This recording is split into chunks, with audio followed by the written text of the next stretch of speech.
Today on Adventures and Things, my friend Ross and I navigate the woods with ease.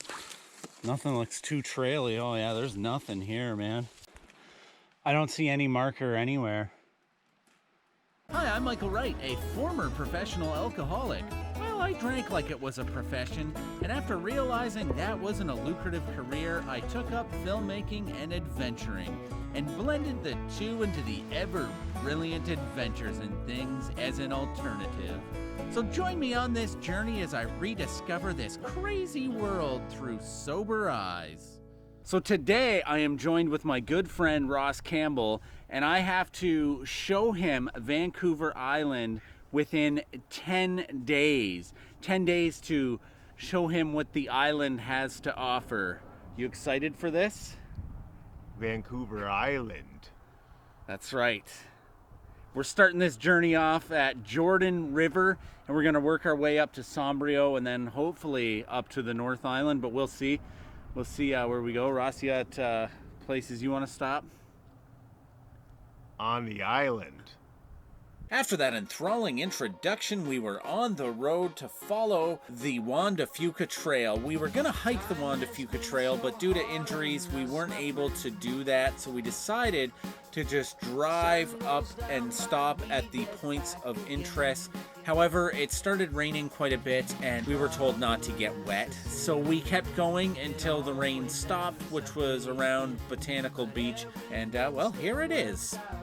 I thought I should properly introduce Ross. He has been my friend since grade 2, and over the years of alcoholism, we've been in and out of each other's lives. Whoa. Now both sober, we decided to go out and do some adventures and things. I don't want to hurt him. I just wanted to see what he felt like.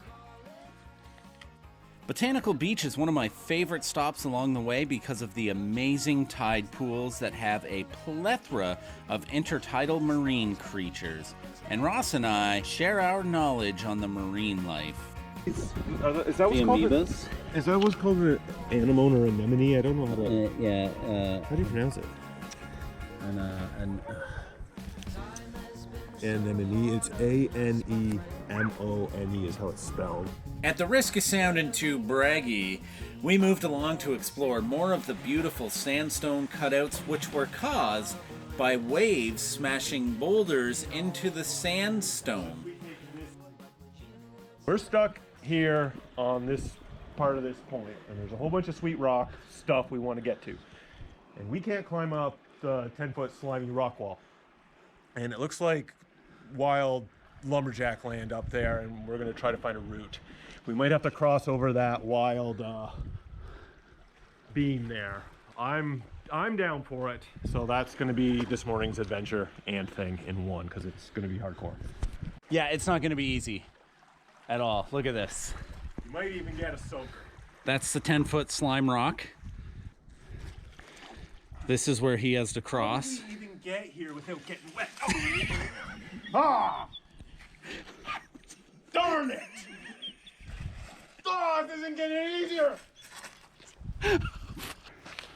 We also got to think about the tide too, because if it comes in a hurry, this is obviously our only option. And that's under. Well, the tide when it comes up will be here. Oh, look at this, a rope. It goes to under that.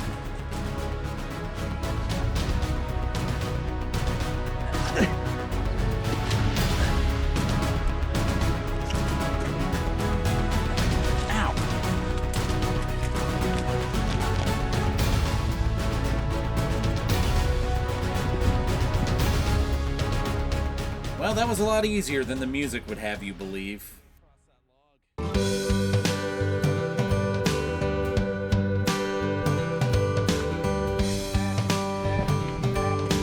So this here is the top of that slime rock. So we did eventually make it over here. It was maybe not as dramatic as we thought, but still worth the climb up there to get over here. It's pretty sweet.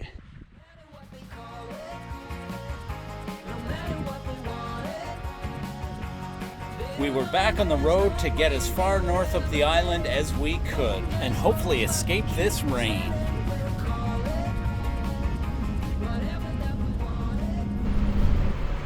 Headed north on the old dusty trail. Up to parts unknown, Vancouver Island. It's getting dark. We don't know where we're gonna park. But we did know.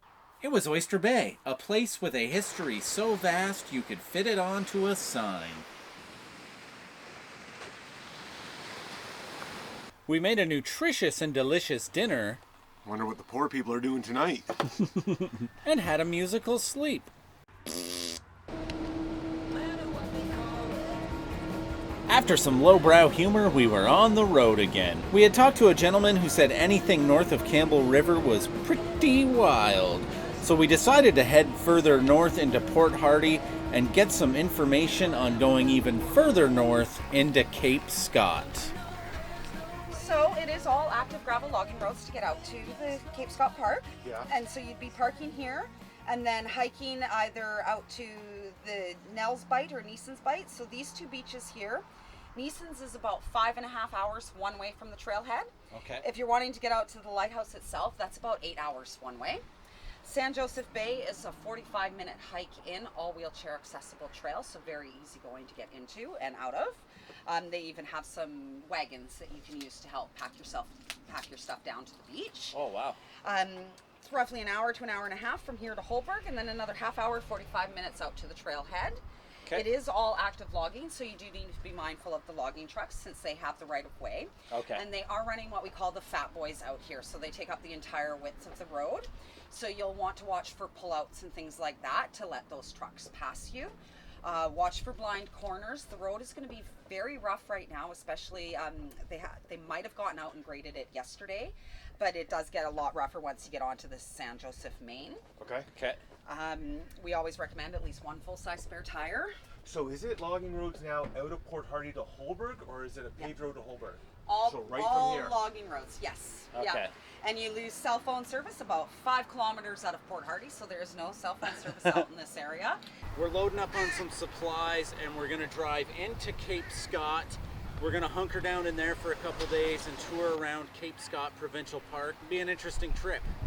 Danger. Loaded with supplies and the knowledge of Fat Boys, we cautiously hit the road without a spare tire. I do believe Ross had the words correct in this instance. Danger.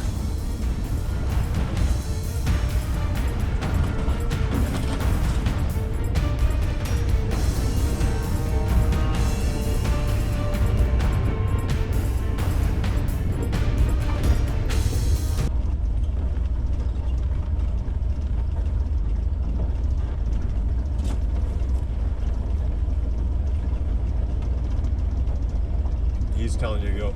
Is he? Yeah, he gave you the big light. Tap, tap, tap.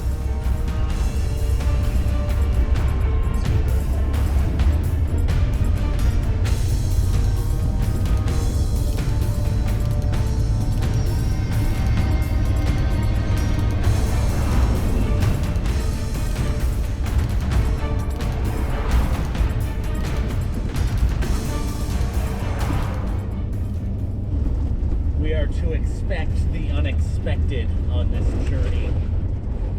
The roads have all of a sudden gotten pretty rough. We're about, what would he say, a third of the way through? 1/3 of the way through. So far, it hasn't been too bad. Been more traffic than I expected. But I think it's going to get pretty crazy coming up here.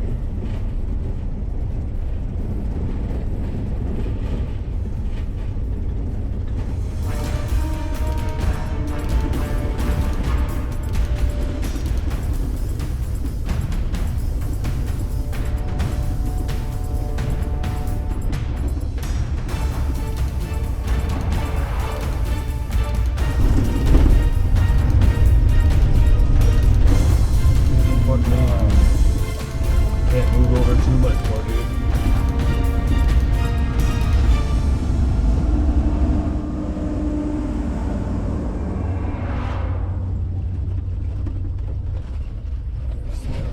I think it's probably the whole fucking town here. Yeah. I think you should pull in, dude. Make sure that we take the right way.